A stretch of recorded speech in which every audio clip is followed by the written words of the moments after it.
apa kabar? Semoga anak-anak semuanya dalam keadaan baik ya dan sehat tentunya. Nah, bertemu lagi dengan Ibu. Masih ingat kan nama Ibu? Ya, nama Ibu Caroline Nidia Elvina. Anak-anak bisa memanggil Ibu Bu Olin. Nah, pada pembelajaran IPA hari ini kita akan sama-sama belajar mengenai cara hewan beradaptasi terhadap kondisi lingkungan tertentu. Yuk, mari kita simak materinya. Nah, yang pertama ada onta. Onta itu adalah salah satu hewan yang tinggalnya di daerah gurun yang kering dan berpasir. Nah, di gurun itu kalau siang itu udaranya itu terasa panas, kering. Nah, jika malam akan terasa dingin. Nah, makanya itu lihat itu di gambar onta itu yang di tengah. Nah, itu terdapat rambut-rambut. Nah, itu berfungsi agar onta tidak kedinginan di malam hari. Nah, lalu onta memiliki rambut juga di sekitar kelopak matanya. Itu berfungsi untuk menyaring debu-debu. Jadi, ketika onta berjalan di padang gurun yang berpasir, maka debu-debu akan disaring oleh rambut yang berada di kelopak matanya. Nah, lalu ada punuk yang berisi cadangan lemak. Nah, punuk itu berisi cadangan lemak yang dapat dipecah untuk menjadi energi. Jadi, onta tidak perlu khawatir jika kehabisan makanan karena masih ada punuk yang bisa dipecah menjadi energi untuk onta. Nah, lalu ada telapak kaki. Nah, anak-anak bisa lihat tuh, ada telapak kaki yang lembut untuk memudahkan onta berjalan di atas pasir. Nah, lalu ada usus yang panjang untuk menyerap lebih banyak air dalam makanan. Lalu ada bibir dan lidah yang tebal. Nah, bibir dan lidah yang tebal digunakan onta untuk memakan kaktus. Nah, onta ini kalau di padang gurun itu memakan kaktus. Jadi, dengan bibir dan lidah yang tebal dapat memudahkan onta untuk memakan kaktus, begitu. Nah, yang kedua ada beruang kutub. Beruang kutub itu tinggal di daerah kutub yang dingin dan bersalju. Nah, beruang kutub itu memiliki bulu yang berwarna putih sebagai kamuflase. Kamuflase itu adalah kemampuan yang dimiliki hewan untuk menyesuaikan warna atau bentuk tubuhnya dengan lingkungan yang ada di sekitarnya. Nah, jadi kan beruang kutub tinggal di daerah bersalju. Salju kan berwarna putih. Nah, jadi dengan bulunya yang berwarna putih, beruang kutub bisa menyamar dari pemangsanya. Jadi, misal ada pemangsa, nanti beruang kutub itu bersembunyi di salju. Nanti dikira pemangsanya kan itu salju. Ternyata beruang kutub. Begitu ya anak-anak. Nah, lalu beruang kutub itu juga melakukan hibernasi. Hibernasi itu yaitu menghemat energi. Nah, jadi ketika badai salju datang, beruang kutub itu akan mengumpulkan energi dengan cara hibernasi dan memecah lemak. Nah, nanti ketika badai saljunya sudah selesai, maka beruang kutub akan keluar lagi untuk mencari makanan dan beraktivitas kembali. Nah, lalu ada lapisan lemak. Lapisan lemak pada beruang kutub itu berfungsi agar beruang kutub tidak kedinginan. Nah, kan lapisan lemak itu tebal. Jadi, untuk melindungi beruang kutub agar tidak merasa kedinginan jika berada di kutub.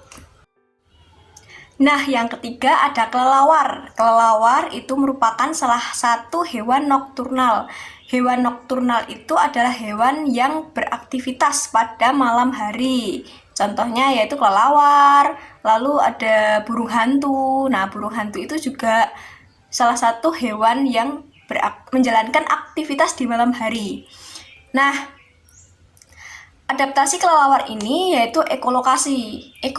Ekolokasi itu yaitu kemampuan untuk mendeteksi pemangsa dan benda yang ada di sekitarnya menggunakan pantulan bunyi. Jadi, jika malam hari kelelawar itu akan memantulkan bunyi, akan bunyi untuk mendeteksi mangsanya, dan bunyi itu akan terpantul sehingga ia mengetahui bahwa di sekitarnya itu ada mangsa. Nah, lalu yang keempat ada burung hantu. Burung hantu itu memiliki penglihatan dan pendengaran yang tajam. Nah, jadi ketika burung hantu itu melakukan aktivitas di malam hari, ia akan dengan mudah mengetahui keberadaan mangsanya karena ia memiliki penglihatan dan pendengaran yang tajam. Nah, lalu kepala burung hantu itu dapat berputar 360 derajat. Wah, keren sekali ya. Nah, lalu burung hantu juga memiliki paruh dan cakar yang tajam. Nah, paruh digunakan untuk merobek mangsanya, untuk mengacak-acak mangsanya. Nah, lalu cakar digunakan untuk mencekram mangsanya. Nah, yang kelima ada lumba-lumba dan paus. Lumba-lumba dan paus ini hidup di laut. Nah, kedua hewan ini mampu muncul ke permukaan untuk mengambil oksigen. Nah, karena lumba-lumba dan paus ini bernafas menggunakan paru-paru, sehingga kedua hewan ini akan kerap muncul ke permukaan untuk mengambil oksigen.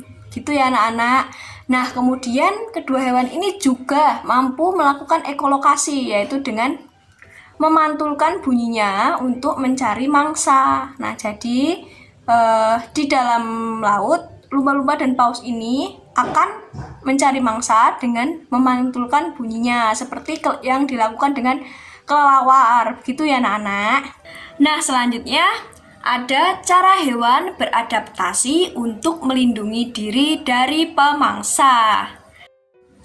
Nah, yang pertama ada cicak dan tokek. Cicak dan tokek itu memiliki dua cara untuk melindungi diri dari pemangsa. Yang pertama, cicak dan tokek memiliki perekat di telapak kakinya untuk memudahkan kedua hewan ini untuk merayap di dinding dan memiliki kemampuan autotomi. Autotomi itu memutuskan ekor. Jadi ketika cicak dikejar oleh musuhnya, maka ia akan memutuskan ekornya. Nah, ekor tersebut nanti kemudian akan bertumbuh lagi. Jadi walaupun ekor cicak itu sudah putus, nanti lama-kelamaan akan tumbuh kembali. Jadi tidak usah takut jika ada cicak yang tidak mempunyai ekor, begitu ya. Nah, yang kedua itu ada bunglon. Bunglon itu memiliki kemampuan mimikri. Kemampuan mimikri itu yaitu kemampuan untuk mengubah warna kulit dan menyesuaikan diri terhadap lingkungannya. Tujuannya untuk mengelabui pemangsa dan juga memudahkannya untuk mendapatkan mangsa. Nah, yang ketiga ada walang sangit.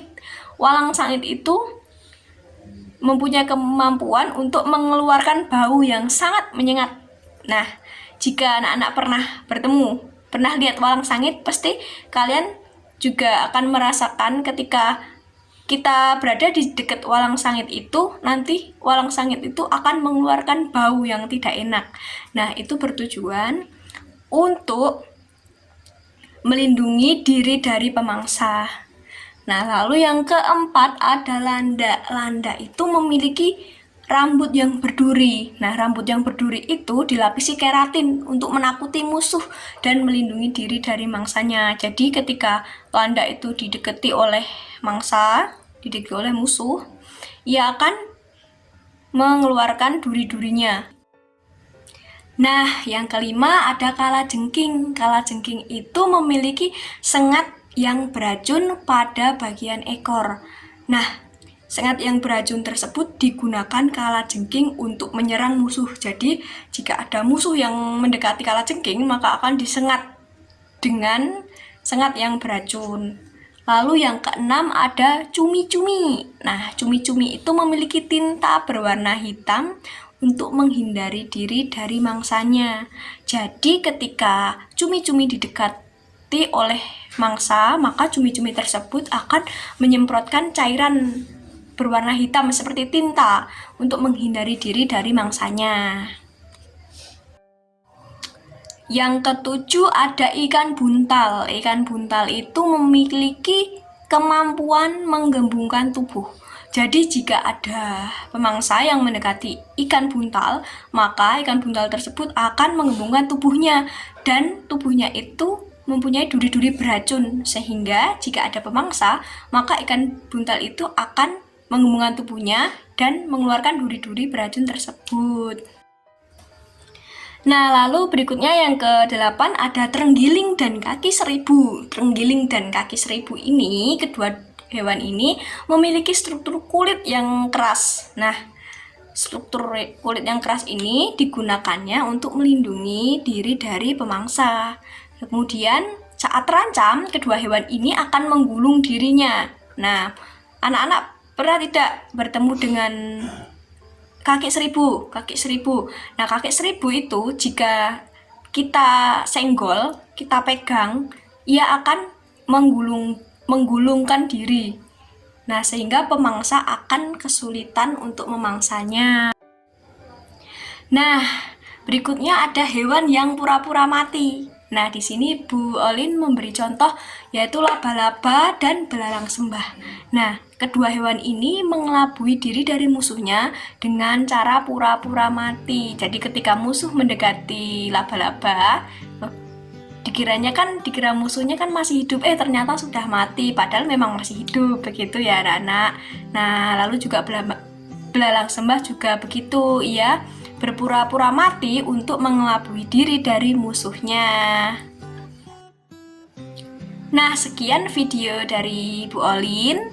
Anak-anak boleh menonton kembali videonya agar anak-anak dapat memahami bagaimana cara hewan beradaptasi terhadap kondisi lingkungan tertentu. Begitu. Terima kasih ya anak-anak. Sampai jumpa.